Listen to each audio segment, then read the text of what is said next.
Gold, trusted gold buyers. మీరు తాకట్టు పెట్టిన బంగారాన్ని విడిపించి ఈ రోజు ఉన్న మార్కెట్ ధరకు కొనబడును.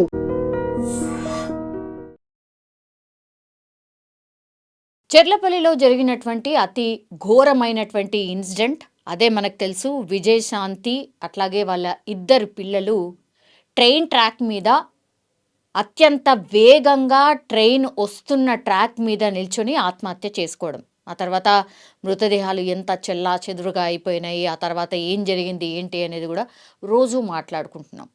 యాక్చువల్లీ 30 తారీఖున జరిగినటువంటి ఇన్సిడెంట్ అది. అంటే 29, 30 ఎర్లీ మార్నింగ్ అవర్స్ కాబట్టి 30లో పడతాం. 29 అర్ధరాత్రి జరిగినటువంటి ఇన్సిడెంట్ ఇది. అసలు ఎంత భయంకరం అంటే ఎక్కడా ఎవరికి ఏ క్లూ లేకుండా ఇంకా మిస్టీరియస్ డెత్గానే ఇంకా కూడా ఉంది స్టిల్. మనం ఈరోజు ఉన్నది 6వ తారీఖు కదా, 8 రోజులు అవుతుంది, దగ్గర దగ్గర 6 నుంచి 7 రోజులు అవుతుంది. ఇప్పటికీ కూడా ఒక్క క్లూ లేదు, ఏమీ లేదు. పోలీసుల ఇన్వెస్టిగేషన్ నడుస్తోంది. అటేమో ఫ్యామిలీ మెంబర్స్ అందరినీ అడుగుతున్నారు అసలు ఏం జరిగింది ఏంటి అనేది. లాస్ట్కి వస్తే అంటే ఫిజికల్గా ఏ క్లూ కనబడలేదు కాబట్టి పోలీసులు ఏం చేశారు, ఇప్పుడు విజయశాంతికి సంబంధించిన ల్యాప్టాప్ అట్లాగే ఫోన్ని ఫోరెన్సిక్కి తరలించి ఒక రిపోర్ట్ని తెప్పించుకుంటున్నారు. అంటే గతంలో తను ఎవరితోనైనా మాట్లాడినటువంటి ఫోన్ కాల్స్ ఏమైనా ఉన్నాయా, ఆమెకి ఏమైనా థ్రెటనింగ్ కాల్స్ ఏమైనా వచ్చాయా, ఇట్లా ఈ కోణంలో దర్యాప్తు అయితే చేస్తున్నారు. సింగిల్ క్లూ కూడా అటు వాళ్ళ అమ్మ ఇంట్లోనే ఉంటుంది. అంటే విజయశాంతికి వాళ్ళ అమ్మ వాళ్ళతో పాటే ఉంటుంది, ఎందుకంటే వాళ్ళ హస్బెండ్ దుబాయ్లో ఉంటాడు కాబట్టి. ఆయన వెళ్ళి కూడా 3-4 సంవత్సరాలు అయింది అని అందరు చెప్తున్నారు, కానీ నో, ఆయన వెళ్ళి కూడా కేవలం 14 నెలలు మాత్రమే అవుతోంది. అండ్ రెగ్యులర్గా టచ్లోనే ఉన్నాడు. ఆ ప్రాబ్లం కూడా అసలు ఏ మాత్రం కూడా లేదు. ఆయన చూస్తే కూడా చాలా అమాయకంగా అండ్ వెరీ ఓపెన్ మైండెడ్గా చాలా విషయాలు ఆయన చెప్పేస్తున్నాడు. అసలు సింగిల్ క్లూ లేదు. తర్వాత ఇప్పుడు చూస్తే మదర్, ఆ మదర్కి కూడా అసలు ఏ క్లూ లేదు, ఎవరితోని కూడా సస్పీషియస్గా ఆమె మాట్లాడలేదు. ఆ రోజు నాకు ఫోన్ చేసింది 10:30 గంటల ప్రాంతంలో, నాకు కూడా ఫోన్ చేసిందమ్మా ఇన్సిడెంట్ అయిన తర్వాత. వీళ్ళు దగ్గర దగ్గర 11:30 తర్వాత 12 మధ్యలో జరిగింది ఈ ఇన్సిడెంట్ అర్ధరాత్రి. బట్ ఆ రోజు రాత్రి చెర్లపల్లి స్టేషన్లో ఉండి 10:30 గంటల ప్రాంతంలో వాళ్ళ అమ్మకి జస్ట్ ఒక 45 సెకండ్స్ మాత్రమే కాల్ మాట్లాడింది. ఇది వాళ్ళ మదరే చెప్తోంది. జస్ట్ ఇట్లా ఒక నిమిషం కూడా మాట్లాడలేదమ్మా, కేవలం 45 నుంచి 46 సెకండ్లు మాత్రమే ఫోన్ కాల్ మాట్లాడింది. అప్పుడు కూడా నాకు ఎట్లాంటి అనుమానం రాలేదు, వస్తున్నామమ్మా అన్న మాట చెప్పింది అని తను చెప్తోంది. తర్వాత ఇప్పుడు ఇంకోటి ఏం ప్రచారం జరుగుతోంది అని అంటే, ఆ స్టేషన్లో ఉన్నటువంటి ప్రాంతంలోనే ఆమె ఎవరితోనో ఫోన్ మాట్లాడింది, విజయశాంతి ఫోన్ మాట్లాడింది, దగ్గర దగ్గర 1 గంట సేపు ఫోన్ మాట్లాడింది. అది కూడా వాళ్ళ బ్రదర్ చిరంజీవి పేరే వినిపిస్తోంది, వాళ్ళ బ్రదర్తోనే ఆమె మాట్లాడింది అనేది ఇప్పుడు బయటకు వస్తున్నటువంటి అంశం. గంట సేపు మాట్లాడాల్సిన అవసరం అనుకోండి, లేదంటే గంట సేపు మాట్లాడాల్సిన అంత సీరియస్ ఇష్యూ ఏముంది, గంట సేపు ఇప్పుడు చిరంజీవి కాకపోతే ఇంకొకరితో మాట్లాడింది, ఎవరితోని మాట్లాడింది అనేది అతిపెద్ద ప్రశ్న. ఇంత పెద్ద డిసిషన్ తీసుకుంది కాబట్టి ఏదన్నా డీపర్గా కంపల్సరీ ఏదన్నా రీజన్ ఉంటే కానీ విజయశాంతి చనిపోలేదు. ఇప్పుడు పోలీస్ వ్యవస్థ కానీ, లేకపోతే చుట్టుపక్కల వాళ్ళు కానీ, తెలిసిన వాళ్ళు కానీ, లేకపోతే ఇప్పుడు మనలాంటి వాళ్ళం కానీ, ఈ ఇన్సిడెంట్ని ట్రాక్ చేసి ఫాలో చేస్తున్న వాళ్ళం కానీ, మనకు కూడా అతిపెద్ద డౌట్ ఇదే కదా, అసలు ఏం జరుగుంటుంది మరి. ఎక్కడా క్లూ దొరకట్లేదు, ఎక్కడ చూసినా ఆల్ క్లియర్గా కనిపిస్తోంది. ఏ ఇష్యూ లేకుండా మనుషులు అట్లా వెళ్ళి అంత భయంకరంగా ఫాస్ట్గా వస్తున్నటువంటి ట్రైన్ ఎదురుగా నిల్చొని ఎవరైనా చనిపోతారా? అది కూడా ఒక్క విజయశాంతి మాత్రమే కాదు, వాళ్ళిద్దరి పిల్లలు, అది కూడా చిన్న పిల్లలు కూడా కాదు, ఇంటర్ ఫస్ట్ ఇయర్ సెకండ్ చదువుతున్నారు పిల్లల్ని వెంట పెట్టుకొని ముగ్గురు హగ్ చేసుకొని ఒక ఫాస్ట్గా వస్తున్నటువంటి ట్రైన్ ట్రాక్ మీద ట్రైన్కి ఎదురుగా నిల్చోవడం ఏంటి? ఇది అంతులేని ప్రశ్న, అంతులేని మిస్టరీ ఇక్కడే దాగి ఉంది. ఎక్కడ బయట నుంచి క్లూ రాలేదు. ఇప్పుడు ఆమె ఆఫీస్లో పనిచేస్తోంది, ఆమె ఒక టీమ్ లీడర్, సాఫ్ట్వేర్ ఎంప్లాయ్. ఆ ఎంప్లాయీలకు సంబంధించి ఏమన్నా మిస్టరీ ఉందా, అక్కడ ఏమైనా ఆమె మన ఫేస్ చేసిందా, ఆఫీస్లో ఏమైనా జరిగిందా అనే కోణంలో కూడా వాళ్ళని క్వశ్చన్ చేసిండ్రు పోలీసులు ఫిజికల్గా. అక్కడ కూడా క్లీన్ చిట్, అసలు ఆమె very very decent and very professional employee అని అక్కడ వాళ్ళు కూడా చెప్తున్నారు. ఇంటి చూస్తేనేమో అసలు మాకేం చెప్పలేదమ్మా, మా అమ్మాయి ఇంత భయంకరమైన డిసిషన్ ఎందుకు తీసుకుంటూ అని వాళ్ళే మనల్ని క్వశ్చన్ చేస్తున్నారు. అంటే ఐ మీన్ వాళ్ళే మాట్లాడుతున్నటువంటి పరిస్థితి. ఫ్యామిలీ మెంబర్స్కి కూడా ఏ క్లూ లేదు.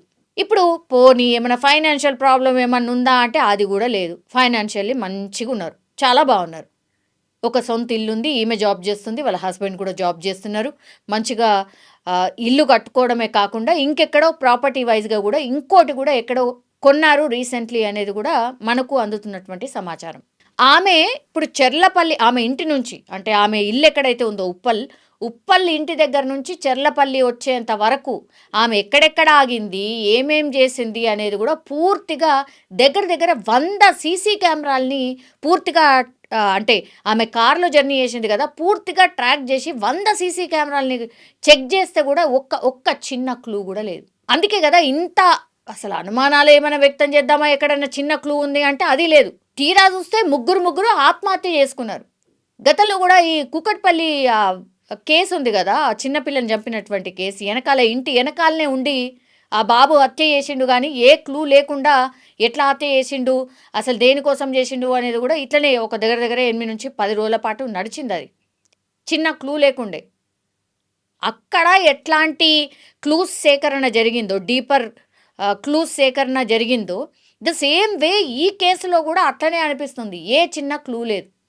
కానీ ఇక్కడ ఏమవుతుందంటే చుట్టుపక్కల లేకపోతే మనతో ఉన్న వాళ్ళ దగ్గర నుంచే మేబీ ఇది జరుగుంటుంది అనేది ఒక పర్సెప్షన్. ఎందుకంటే బయట ఫిజికల్గా చూస్తే ఎక్కడ కూడా ఏ క్లూ కనబడట్లేదు. తీరా చూస్తేనేమో మరి ఇన్నర్లీ అంటే ఇంటి లోపలనే ఏదైనా జరిగిందా, ఇంటి లోపలనే మానసిక క్షోభకు ఏమైనా ఎవరైనా గురి చేశారా, ఆమెకు దగ్గరలో ఉన్నటువంటి వ్యక్తులు, ఆమెతో పాటు ఉన్నటువంటి వ్యక్తుల మీద ఇప్పుడు అనుమానాలు పెద్ద ఎత్తున వ్యక్తమవుతున్నాయి. చాలామంది నెటిజన్స్ కూడా అదే అంటున్నారు. ఇవి ఎట్లా ఉంటాయనంటే పరువు పోతుంది అనే కోణంలో ఆలోచించిన మాత్రమే ఇట్లాంటి భయంకరమైన డిసిషన్స్ తీసుకుంటూ ఉంటారు జనరల్లీ. అంటే ఏ దారి లేదిగా, వీళ్ళంతా మనోళ్ళు అనుకుంటాం కదా, మనోళ్ళ ద్వారానే మోసం పోతే ఇంకెవరికి చెప్తాం ఏంది అనే కోణంలోనే ఇట్లాంటి డిసిషన్స్, అతిపెద్ద డిసిషన్స్ జరుగుతూ ఉంటాయి అనేది కూడా చాలామంది కామెంట్ చేస్తున్నారు.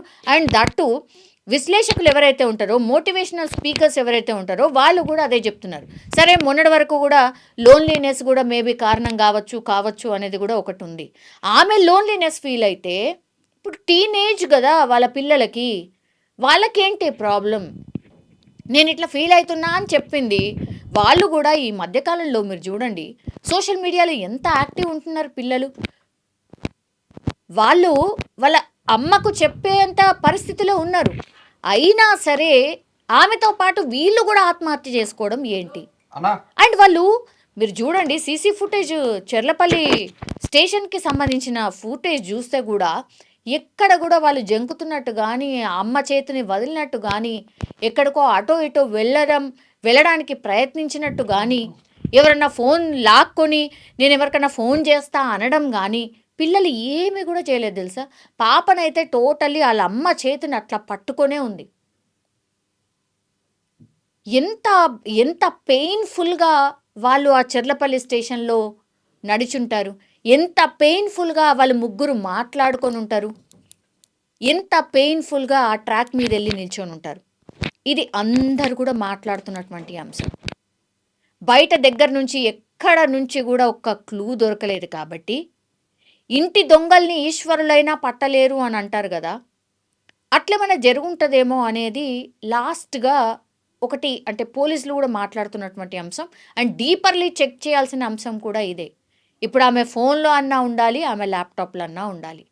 ఈ రెండిట్లోనే క్లూ దొరకొచ్చు. అది మాత్రమే ఈ ఇన్సిడెంట్ని ఆర్ ఈ అనుమానాలన్నిటికీ ఆన్సర్ ఒక్కటి ఎక్కడ దొరుకుతుంది అంటే ఆమె ఫోన్లోనే దొరికే అవకాశం ఉంది. ఎందుకంటే ఎవ్వరికి కూడా ఎక్కడ చిన్న క్లూ ఇవ్వలేదు ఆమె అనేది ఇప్పుడు బయటకు వస్తున్నటువంటి అంశం. నిజంగా విజయశాంతి ఎట్లాంటి డిసిషన్ తీసుకున్నది అని అంటే చాలా క్వశ్చన్స్ రేజ్ అవుతున్నాయి ఈ కేసులో. ఏం జరుగుంటుంది అని. కానీ ఆమె మనసులో అట్లాగే ఆమె కుటుంబంలో ఎవరికీ చెప్పుకోనటువంటిది ఏదో జరుగుంటుంది, బలమైన కారణమే ఉండుంటుంది, అందుకే ఈ డిసిషన్ తీసుకొని ఉంటుంది అని పోలీసులు అయితే భావిస్తున్నారు. అందులో భాగంగానే ఏ చిన్న క్లూని కూడా వదలట్లేదు, ఏ చిన్న మనిషిని కూడా వదలకుండా అందరినీ తమ స్టైల్లో విచారణ చేస్తున్నారు. అండ్ ఇంకోటి ఈరోజు ఏం చేశారంటే, ఇప్పుడు విజయశాంతి వాళ్ళ ఇల్లు ఎక్కడైతుందో ఆ సొంతింటికి వెళ్ళి పూర్తి స్థాయిలో ఆ ఇంట్లో ఏమైనా ఆధారం దొరుకుతుందా, ఎక్కడైనా ఏమైనా రాసి పెట్టో ఇంకేదో ఏడైనా దొరుకుంటుందా అని చెప్పి పూర్తి స్థాయిలో మళ్ళా ఇంకోసారి ఇంటికి వెళ్ళి పూర్తిగా ఆమె స్పెండ్ చేసే ప్లేసెస్ కావచ్చు, ఆమె ఎక్కడ ఎక్కువ ఉంటుంది అండ్ ఆమె వాడే వస్తువులు కావచ్చు, అండ్ దాని తర్వాత బుక్ ఏమైనా ఉంటే బుక్, డైరీ ఏమైనా ఉంటే డైరీ, ఇట్లా అన్నిటినీ కూడా ఎక్కడెక్కడైతే పెట్టుంటుందో, ఎక్కడెక్కడైతే ఆమె తిరిగి ఉంటుందో, ఎక్కడ టైం స్పెండ్ చేసి ఉంటుందో అక్కడికి వెళ్ళి ట్రాక్ చేసే ప్రయత్నంలో భాగంగా పోలీసులు మరోసారి ఈరోజు ఇంటికి వెళ్ళి పూర్తి స్థాయిలో ఒకసారి కంప్లీట్లీ ఆమె వస్తువులు, ఆమె వాడినటువంటి ప్లేసెస్ని అన్నిటినీ కూడా సర్చ్ చేశారు.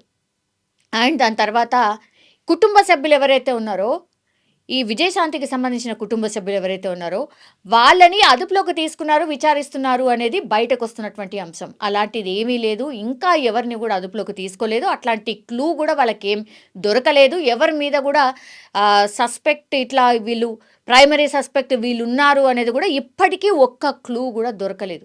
సో ఇంకా కూడా మిస్టీరియస్గానే ఉంది, ఇంకా కూడా అనుమానాస్పద కేసుగానే పోలీసులు విచారణ చేస్తున్నారు అండ్ అన్ని కోణాల్లో విచారణ చేస్తున్నారు. ఈవెన్ పిల్లల సైడ్ నుంచి కూడా ఏమైనా క్లూ దొరుకుతుందేమో, ఎందుకంటే టీనేజ్ పిల్లలు కాబట్టి ఏదైనా వీళ్ళ వైపు నుంచి ఎక్కడైనా ఏదైనా ఇన్వాల్వ్మెంట్ ఉందా, ఎక్కడైనా వీళ్ళేమన్నా ఏదన్నా ఆపదలో చిక్కుకున్నారా అన్న కోణంలో కూడా పూర్తి స్థాయిలో వాళ్ళ పిల్లలకు సంబంధించి కూడా పూర్తిగా ట్రాక్ చేస్తున్నారు. సో అన్ని కోణాల్లో ఏది కూడా మిస్ చేయకుండా పోలీసులు అయితే ట్రాక్ చేస్తున్నటువంటి సందర్భం. కానీ ఫ్యామిలీ అయితే ఆగమైపోయింది. అండ్ దట్టు పాపం వాళ్ళ హస్బెండ్ ఎవరైతే ఉన్నారో సురేందర్ రెడ్డి, ఆయన ఏదో 31st రోజు ఆయన బర్త్డే. యాక్చువల్లీ బర్త్డేకి ఇన్ జనరల్లీ దూరంగా ఉన్న వాళ్ళైనా సరే, ఇంట్లో వాళ్ళైనా సరే ఏం వెయిట్ చేస్తారంటే 12 గంటలకు నా ఫ్యామిలీ నన్ను విష్ చేస్తుంది అన్న కోణంలోనే అందరూ కూడా చూస్తూ ఉంటారు. కాబట్టి ఆయన కూడా 31st అంటే మిడ్ నైట్ ఆఫ్ 31st ఆయన కూడా అట్లనే వెయిట్ చేసిండట. ఫోన్ రాలేదేంటి అన్న కోణంలోనే ఆయన థింక్ చేస్తూ ఉన్నాడట. ఆయన థింక్ చేస్తున్నటువంటి టైంలోనే ఎర్లీ మార్నింగ్ అవర్స్, అంటే దుబాయ్కి ఇక్కడికి ఒక 2.5 hours తేడా ఉంటుంది కాబట్టి ఇదంతా ఇన్సిడెంట్ జరిగిపోయింది, ఎవరు ఏంటి అని ట్రాక్ చేసేసరికి వీళ్ళే అని తెలిసినప్పటికీ కొంత లేట్ అయింది. ఈయన అంటే వాళ్ళ విషెస్ కోసం ఆయన వెయిట్ చేస్తుంటే లాస్ట్కి వస్తే ఆయనకు వచ్చినటువంటి కాల్ ఇది. ఎంత భయంకరం కదా. సో ఇట్లా ఈ కేసుకి సంబంధించి మాత్రం ఏమంటారు, డీపర్ పూర్తిగా అనాలిసిస్ చేసిన తర్వాతనే ఏదైనా చెప్పే అవకాశం ఉంటుంది అని పోలీసులు కూడా చెప్తున్నారు. ఇవన్నీ బయటకు వస్తున్నటువంటి అన్నీ కూడా అజంప్షన్స్ మాత్రమే.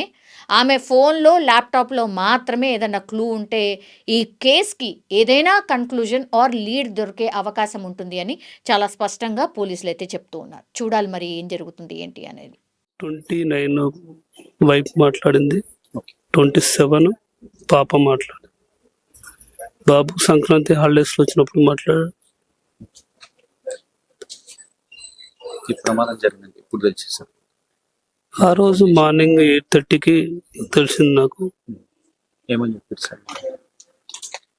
ఫస్ట్ చెప్పారు ఓకే వచ్చేసి తొందరగా అన్నారు. మా బొమ్మడికి ఫోన్ చేశాడు, చెప్పలేదు ఫస్ట్. తర్వాత నేనే అడిగాను ఏమైంది, ప్రాబ్లం ఏంది ఫస్ట్ చెప్పు. లేదు బావా శాంతి చనిపోయింది. ఫస్ట్ ఒక్కరే అని చెప్పారు. చనిపోయింది అని చెప్పాడు. అదే ఎందుకు ఎలా అయిందంటే రా బావా వచ్చినాక చూడు. అంతేగా నాకు మైండ్ బ్లాక్ లో ఉన్నది, ఏం చేయాలో అర్థం కాలేదు. తర్వాత ఒక 10-2 minutes తర్వాత ముగ్గురు చనిపోయారు అని చెప్పారు. ఆ టైంలో ఏం చెప్పాలో అర్థం కాలేదు. మీరు దుబాయ్లో ఉంటారు, వాళ్ళు ఇక్కడ ఉంటారు, మీ మిస్సెస్ కూడా మంచి ఉన్నత ఉద్యోగం సాఫ్ట్వేర్, మరి ఎందుకు సార్ ఇంత పరిస్థితి కారణం ఏంటి? అదే నాకు తెలియదు అండి ఏం జరిగింది అనేది. అమ్మాయి మాత్రం వెరీ స్ట్రాంగ్. అమ్మాయి చాలా నాకు దొరికిన దేవత అనుకోవాలి. అంతే, ఫ్యామిలీ బాగా చూసుకుంటుంది, నన్ను కేరింగ్ చూసుకుంటుంది, పిల్లలు కేరింగ్ చూసుకుంటుంది. అన్ని బాగుంటుంది అమ్మాయి. అంటే మన ఆఫీస్ లో స్ట్రెస్ ఎలా ఉందా, స్ట్రెస్ ఉందంటారు? అలా ఏముండదు, అందరితోటి కలివిడిగానే ఉంటది మ్యాక్సిమం. అది అంత మనకు తెలియదండి అది ఏందని. పిల్లల్ని తీసుకెళ్ళి అట్లా ఆ విధంగా చంపుకోవడం అంటే అసలు ఎందుకు అంత దారుణంగా ఎందుకు ఒడగొట్టినట్టు? అది తెలియదండి ఏం జరిగింది అనేది. అంత అంతే, ప్రేమ ఎక్కువ మమ్మీ అంటే పిల్లలకు, అంతే ప్రాణం.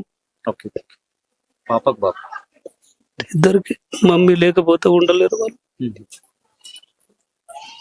పాప ఇప్పుడు మాట 27 మాట్లాడింది. ఆమె ఐఐటి కోసం ఎగ్జామ్ రాయడానికి వచ్చింది. ఓకే. ఖచ్చితంగా కొడతా డాడీ ఈసారి, ఐఐటి పోతానన్నా కానీ బాబు ఎక్కడికి వెళ్ళిపోయింది. బాబు ఇప్పుడు మాట్లాడి బాబు సంక్రాంతికి వచ్చాడు హాలిడేస్ కు, ఓకే. అప్పుడు మాట్లాడాడు. చివరిగా మీ వైఫ్ మాట్లాడినప్పుడు ఏమని చెప్పింది సార్? ఇంకేమన్నా ఏం చెప్పలేదు, నార్మల్ గానే మాట్లాడింది. నార్మల్ గా రోజు మాట్లాడేటట్టే మాట్లాడింది. అమ్మాయి ఫోన్ చేసింది, ఓకే ఏం చేస్తున్నావు అంటే ఇప్పుడు లేచాను అని చెప్పింది. సరే ఓకేరా, ఎట్లున్నావు, ఆరోగ్యం ఉందా, విశాల్ రెడ్డికి చేసావా, చెరికి చేసావా, వాళ్ళు ఎలా ఉన్నారు అని అడిగాను. బాగున్నారంటేనే ఏం ప్రాబ్లం లేదు, మంచిగా ఉన్నారు వాళ్ళు, నేను మళ్ళీ వెళ్తాను సండే రోజు అని చెప్పింది. అంతే, ఏం మాట్లాడలే. సరే అమ్మా నువ్వు పడుకో, నేను తర్వాత చేస్తలే అని చెప్పి. ఏమన్నా ఆరోగ్య సమస్యలు? ఏం లేవు, చెప్పాను కదండి. అమ్మాయి వెరీ స్ట్రాంగ్. అమ్మాయి ఎటువంటి ప్రాబ్లమ్స్ హెల్త్ వైజ్ గా లేవు అమ్మాయికి. ఏ టాబ్లెట్ వాడదు, ఏం వాడదు. అలా ఈ వార్త తెలిసినాక మీరు ఇక్కడికి వచ్చాక చూశాక గుండె అయిపోయిందండి. ఎందుకు అంటే ఒక్కరు ప్రేమ ప్రేమ అంత కేరింగ్ చూసుకునేది నా వైఫ్. పిల్లలు, మా చెర్రి, నా తల్లి, చిట్టు తల్లి, మా అబ్బాయి విశాల్ రెడ్డి, చేతన్ చెర్రీ అంటే చేతన్ చేతన రెడ్డి, ముద్దుగా చెర్రి అంటారు. కానీ జీవితంలో నాకు వదిలిపెట్టి వెళ్ళిపోయారు అందరు. నేను ఎవరు ఇష్టపడ్డానో వాళ్ళే లేరు. అంతే.